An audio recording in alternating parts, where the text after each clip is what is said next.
Hey, how you doing? This is Adam Post, publisher of more than 1,000 comic books and marketing expert covering the woke boycotts. Target has had a woke collapse, and the $15 billion woke collapse should warn other CEOs they need to wake up and pay attention to what's going on in their diversity departments, according to Shark Tank star Kevin O'Leary. Let's get into the story. Before we do, please be sure you are subscribed to the channel.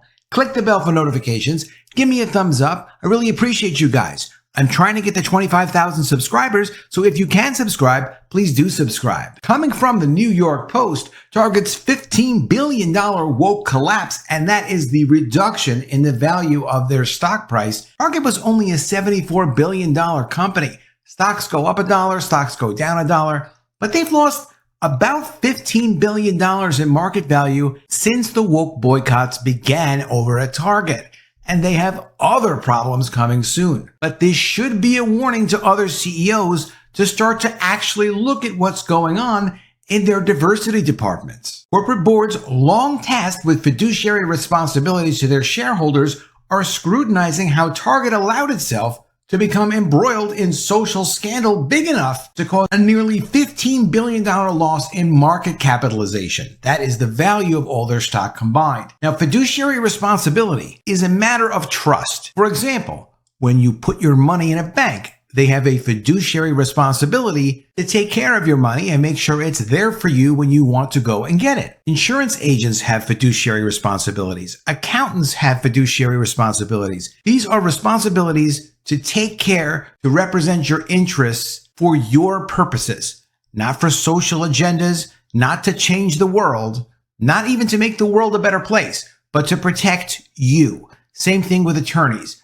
They work for you and your interests. Since the backlash over its Pride merchandising controversy, Target's market value has fallen over $13 billion to around $60 billion as of this past Monday. O'Leary, head of O'Leary Ventures, said the future is likely to bring a complete change in how corporate America approaches certain concerns, like the processes that led to Target's unprecedented stock price crash. Quote, on one hand, companies want to show their support of diversity in all the mandates that society is discussing openly. On the other hand, the job of a business, particularly from the perspective of an investor, and those that are retired, for example, that own the Standard & Poor's 500 or own Target stock, and he's talking about in their pensions, people who are retired, who depend on the value of these stocks so they can eat, so they can live. It's not a game. This is not something to say, oh, well, it doesn't matter because as long as we're pushing a social agenda,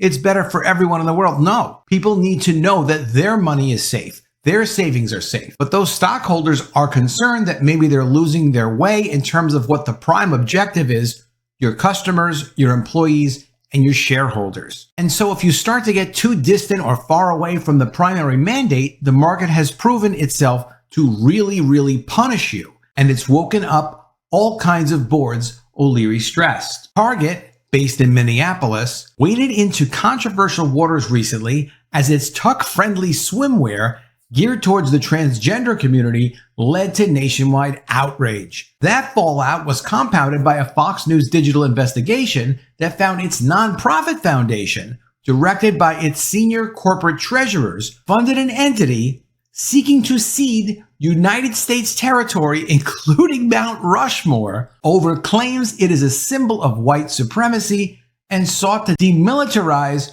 the armed forces due to concerns of its violence. Now, you have to think to yourself, maybe you don't want to be supporting a company that is saying you should give up your territory and give up your national monuments to support some ridiculous woke agenda. And additionally, if we give up the armed forces, if we completely get rid of our army, it probably isn't going to be safe for the country. Yes, our federal government is probably a little bit out of control. A lot of people would like to see a smaller federal government. But to get rid of the military would not put us in a good position, especially in dealing with geopolitical rivals like Russia and China, particularly China. O'Leary suggested that much of the furor was intensified by how fast the news of Target's behavior spread on social media, adding that many corporate boards don't always take into account the power of viral word of mouth. But when you can't control the message anymore through social media, which is clearly obvious, you better figure out what message you're putting out before it even gets out there, he said. We almost need a new committee on boards, and this is actually a great suggestion. We have committees for risk, compensation. We've got compliance committees. We need a communications media committee to advise the rest of the board who don't even have Twitter accounts or don't have Facebook or don't use LinkedIn. The idea of a committee is kind of like a special group of people. It could be employees, it could be outside people that are specifically focused on a narrow area, such as like they would be experts in being able to say, hey, look, we understand social media. You need to run this by us before you're going to try and do this potentially controversial business move. Or in the case that they have a problem, like crisis management, so that these people would be the ones that would advise the company and say, hey, look, we're the experts on this. This is what's going on. This is what it could turn into. And the committee recommends that the board of directors does this or that. That's actually pretty damn smart. O'Leary said many boards still don't understand the risks inherent of what they're doing in an age of instantaneous social media communication. He pointed out Anheuser-Busch, which he noted built Bud Light to be America's top-selling beer in its category over decades, only to see the brand destroyed in 32 hours after it partnered with transgender socialite Dylan Mulvaney. O'Leary concluded that diversity officers will continue to be part of corporate boards and that the issue is what they're doing with their power and their appropriations. Quote, I don't think you're going to find a lot of people saying, oh, let's not have diversity officers. I think that boat sailed. But what they do with their budgets now really matters, and the risks they're putting the company into because of the power of uncontrolled social media is obviously measurable. What he's suggesting is diversity officers should not be making recommendations to the board or management that they need to take certain moves at the company to promote social agendas without it first being double, triple, and quadruple checked to make sure it's not going to lead to a social media disaster, which would then result again in another $15 billion, or in the case of Bud Light, $30 billion disaster. But when you lose $11 billion of market capitalization, there's a lot of unhappy cowboys out there. They're called your investors. Elon Musk has also been predicting now that class action lawsuits against Target are coming after they lost $15 billion of market value over their social justice agenda, pushing the Pride Month collection in the aggressive way that they pushed it. We'll have to see what happens. I haven't heard yet of any lawsuits starting.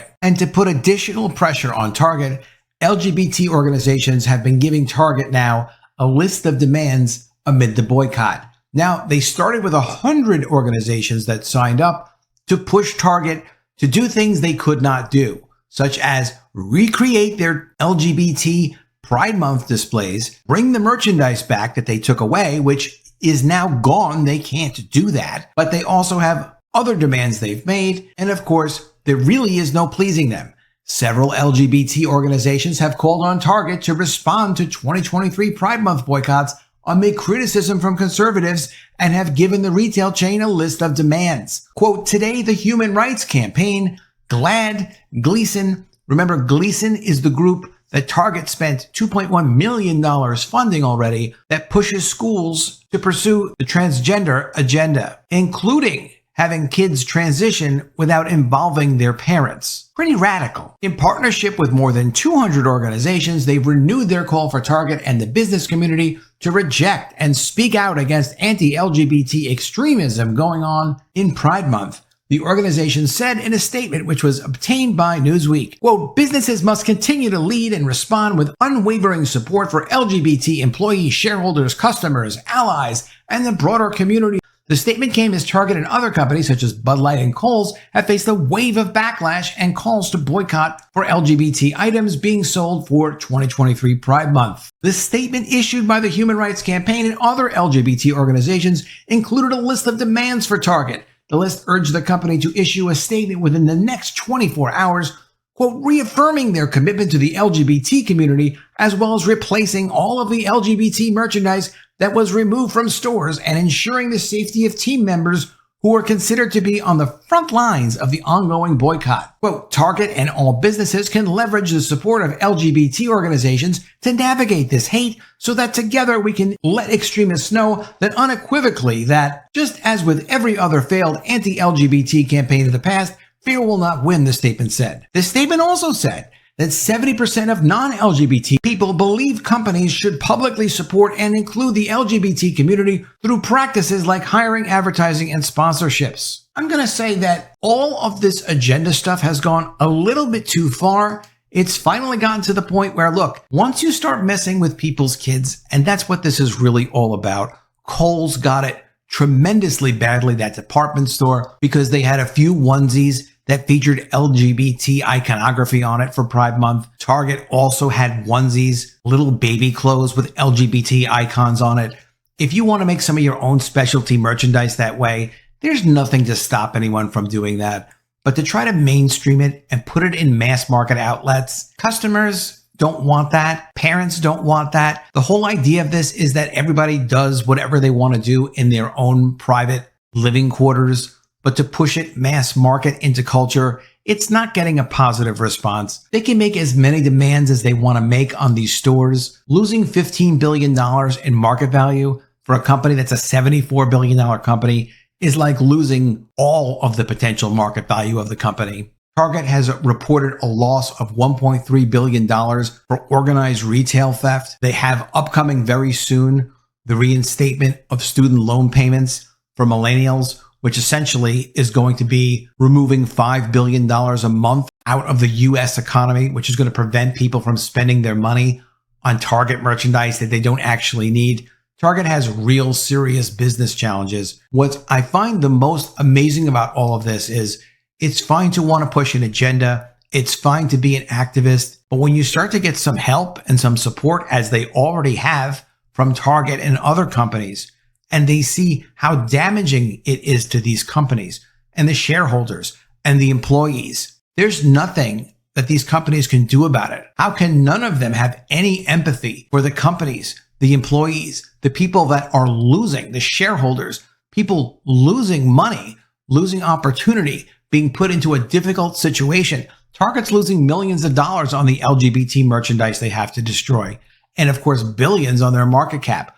All because they foolishly supported whatever their diversity department did, as Kevin O'Leary said, without any proper oversight from a specific committee to limit what they're doing with the budgets that they're getting. Maybe they need to eliminate it altogether if this is how it's going to be. Let me know what you think in the comments below. Do you think it's time for Target to start to focus more on taking care of their customers and their employees and their investors, and get out of the diversity business? Because it doesn't seem like the diversity business is really going well for them.